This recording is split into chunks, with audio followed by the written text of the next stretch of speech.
you spend any time at all on like the breakdown services or go to auditions for various projects, you're familiar with this concept that just casting directors, you know, use descriptive language to talk about like the kinds of person they're looking to cast for a given character. And it can be like really, really general, just like nurse, girl next door, or it can be like this really specific, granular, idiosyncratic description. Basic demographic information is like always going to come into play, just like the ways that you're situated in the world, how old you are, how old you look, your race and ethnicity, your gender and or sexuality.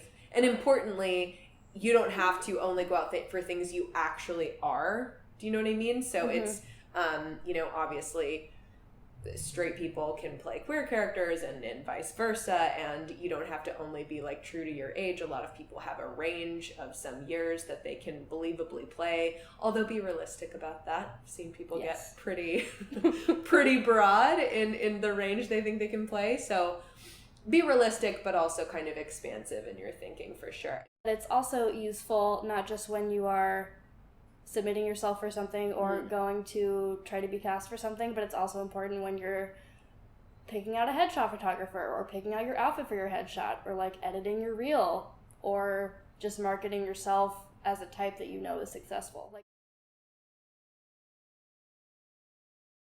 and so for like, what would you say your range is? Like 16 to 25. Basically like kind of a median, like your actual age is between those numbers. Yeah, a little more on the younger end of that.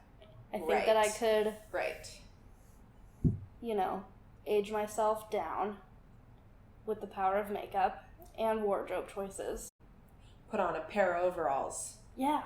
Something like that. Pair of overalls and carry a backpack. There you go. I think I'm a little bit more straightforward. I think I basically look my age. I'm like 31, and I think I look about 31. Mm-hmm. So I would just say for me, like I would just tag on a couple of years on either end of that. I think I could probably believably play like maybe even like 27 to 35 ish. Mm-hmm. This is, you know, how you kind of stay in a room when you walk into it. I am quirky, verbose, and wordy. Only a verbose and wordy person would say both verbose and wordy. I am, I think I'm really opinionated. I think I'm a fairly like strong personality. Creative, individualistic.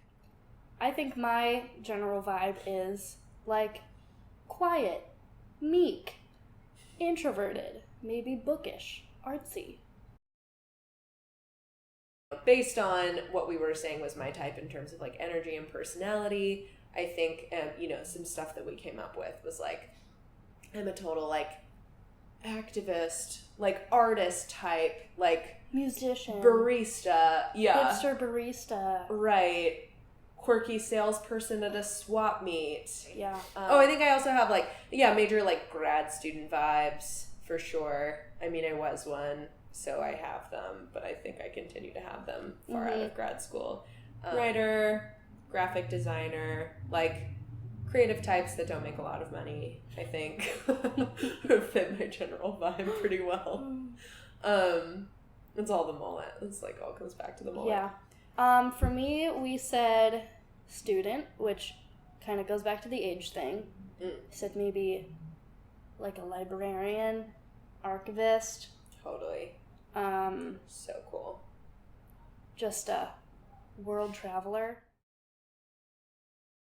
I would have to say, like, in terms of really big names, I think the closest, like, we came up with, like, I'm afraid this is going to sound braggy because she's so cool and, like, such a mega babe, but I think I'm a little bit Kristen Stewart-y, but a lot warmer, we decided. The problem with that is that I'm, like, you know, not so kind of, you know, Kristen Stewart very famously has like a guardedness about her, rightfully so. But I feel like outside of that constitutional difference, a little bit similar in terms of vibe and overall type and the kinds of roles she has. Like I generally would be appealing to me. Yeah. And then the other person, the only person I can think of was like Natasha Lyonne. Yeah, Natasha Lyonne might actually be more accurate overall. Anyway, Yeah. you're more fun because I feel like there's a couple really spot on. I think there are two that are ones. very spot on. Yes. Alexis Bledel in Sisterhood of the Traveling Pants. I just rewatched that movie and I was like, I still feel so seen. I felt super seen in middle school. I still feel super seen now. Rooney Mara, specifically in Carol. I think that goes back to the like, seems kind of meek on the outside, but is also strong on the inside and will stick up for herself while still kind of trying to avoid confrontation. Also bangs. Also bangs. Also the bob and bangs. Yes. Once you've done that kind of, you know, real thought labor around it, it can be important to kind of accept it, you know, rather than just kind of like continually pushing to be seen in a way that like no one's willing to see you. That's, you know, maybe a complicated question, but some just demonstrate like good self-awareness and kind of knowing like what kind of types are realistic for you, while also knowing that of course like over time, as the world changes and as you change, these things are going to adapt and evolve. Yeah, we are living organisms that are changing all the time.